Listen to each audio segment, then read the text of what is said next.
We got a baseball pennant race at Citizens Bank Park.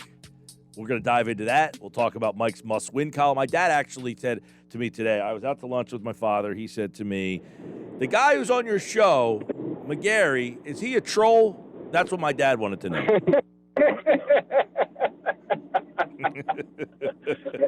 Not at all, Mike. Not the case at all. Just having some fun, that's all. No, he said, I laughed because he was talking about your column, your must-win column today about Foles, and I said, we were talking about Ben DiNucci last night, about how awful he is and how he keeps getting opportunity, or how he got not keeps getting opportunities, but he got another opportunity. He said, oh, yeah, your buddy that comes on the radio with you, is he a troll with that Foles story? But kind of give us a little bit of the genesis behind that article, which is kind of popping itself back in because the Colts have a decision on what to do with their quarterback position, and there's some people who think they shouldn't go after Foles because of the psyche it would bring to Carson Wentz. Well, I still think, and obviously I was trying to have some fun with the column. It's the summer, it's July, late July, early August here.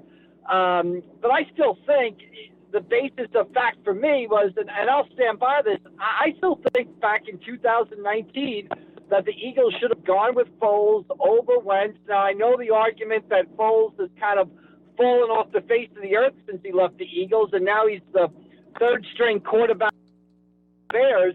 But I just think Foles has something going here. And, like I said, in there he had quarterbacked the Eagles to some of the biggest wins in franchise history. And I thought at the time the correct decision was Foles over Wentz. However, the Eagles didn't feel that way, and it obviously has kind of turned out to be the wrong decision because just about everything connected with Wentz has gone wrong since the Eagles made that decision back in 2019, including what they're probably going to get out of the trade they made back in the winter with the Colts. Yeah, well, I mean, the thought process of, okay, this guy wins the Super Bowl, and then what you're saying, everything that's happened afterwards kind of hasn't gone their way. But there's not one organization, right, in all of football who would have made that decision. Do you agree with that? I'm not sure. I mean, the guy won the Super Bowl and played great. He played great in the NFC Championship game. And then what even convinced me a little bit more was, and what I put in the column there, since 1949, only 4 Eagles quarterbacks have won road playoff games. I mean, Tommy Thompson, I think, is one who I never even heard of. Donovan McNabb, I forget who the other guy was, and Foles. He just seemed to have a knack for winning games. And I'll go back to the Chip Kelly era where Foles in the playoff game against the Saints left the field with a lead. So I know that Nick Foles outside of Philadelphia is a nightmare. But Nick Foles in Philadelphia, maybe it's the cheesesteaks, maybe it's something in the water, maybe it's the Liberty Bell. I don't know what it is. But when Nick Foles is wearing an Eagles uniform, he's pretty good. Yeah, I mean, you're right. When he played here, we were just talking about this today. He had the 27-2 season, and then he had, of course, that run in the Super Bowl. And he certainly had some level of success here. But for whatever reason, he has not had success as a starting player in any other stop. In fact, last year he was putrid with the Bears. He was terrible with Jacksonville before he got knocked out. He was bad with the Rams. I don't understand it. I can't really explain it, but it is a very odd thing. But the Eagles just could not give up on the number 2 pick in the draft coming off of what looked to be an MVP-like performance. You just can't do that, right? I mean, that would be irrational. The other flip side of it, I would have liked to have seen what the Eagles could have gotten for Wentz after that 2018 season. Could they have gotten now? Would Foles have given them some, a better cost control? It would have been interesting. I think it was a tough decision. But again, the guy wins the Super Bowl. Sometimes things don't work out the way you plan, right? You pick the guy number 2 in the draft. You think he's going to be your quarterback for 10 years. He gets hurt. The backup comes in and wins the Super Bowl. I mean, maybe the Yankees thought Wally Pipp was going to be a great first baseman. Well, when Luke showed up, they played 2,000 straight games. So, I still think the results on the field at the time, I don't think it was as clear as everybody makes it out to be. People used to come to me all the time, kind of like you're doing now, saying there's no way you could take Foles over Wentz.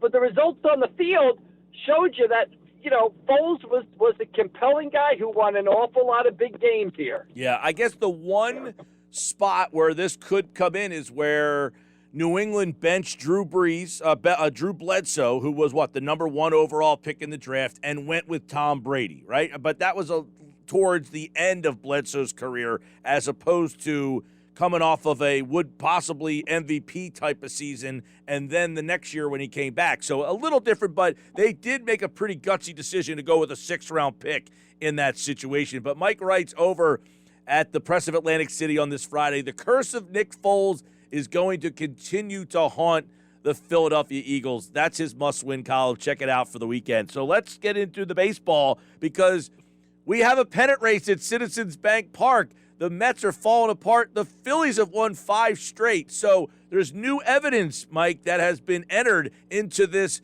court case here. So with the new evidence that we have, should we start changing our opinion of the Phillies?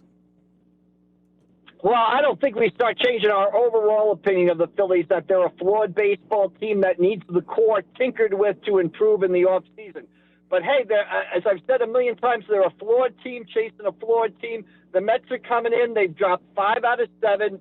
They are ripe for the taking this weekend. And the Mets just simply can't hit, Mike. If you're a Mets fan, people think it's frustrating to watch the Phillies with them, misplaying ground balls and blowing saves. If you're a Mets fan, they can't hit. I mean, yesterday against the Miami Marlins, they left 15 guys on base. They left the bases loaded in the 1st inning. They left the bases loaded in the 7th inning. So the Phillies are coming in.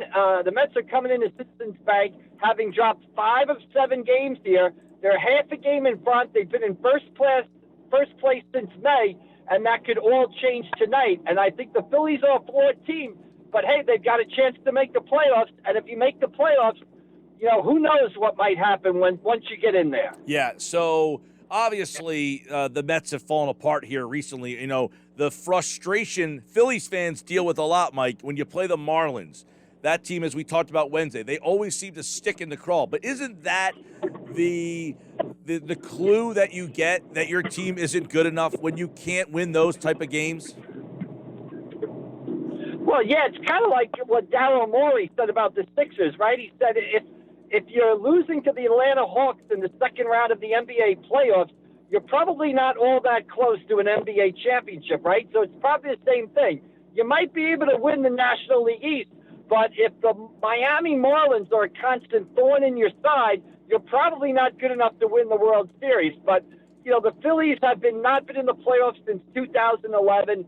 I think it would be important for the franchise to take that step forward. It would be important for them off the field, business-wise, create some enthusiasm. I think it's an all-around positive on and off the field for them to make the postseason. And then they can kind of look at the roster in the offseason and kind of tinker with it and improve it. But if you can do that off making the playoffs, you're going to feel a whole lot better than you would if you had to do that if you don't make the playoffs. For what would be the 10th straight year. And here's the one thing. Both of these teams, and by the way, the Braves are only a game and a half too, but Philly and New York, if they get in, they do have pitching that could make a series interesting, even if they are flawed, correct?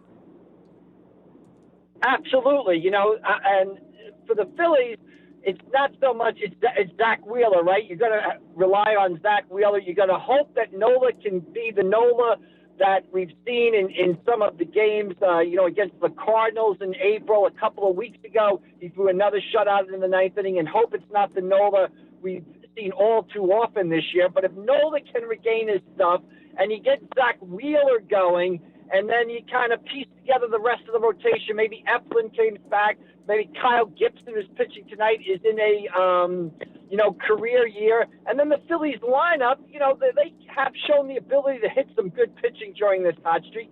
And then on the flip side, with the Mets, you're kind of relying on all pitching, right? You're hoping DeGrom comes back tonight. Carrasco, who recently returned, maybe he can do well. You're hoping Noah Syndergaard comes back. So with the Mets, it's all pitching.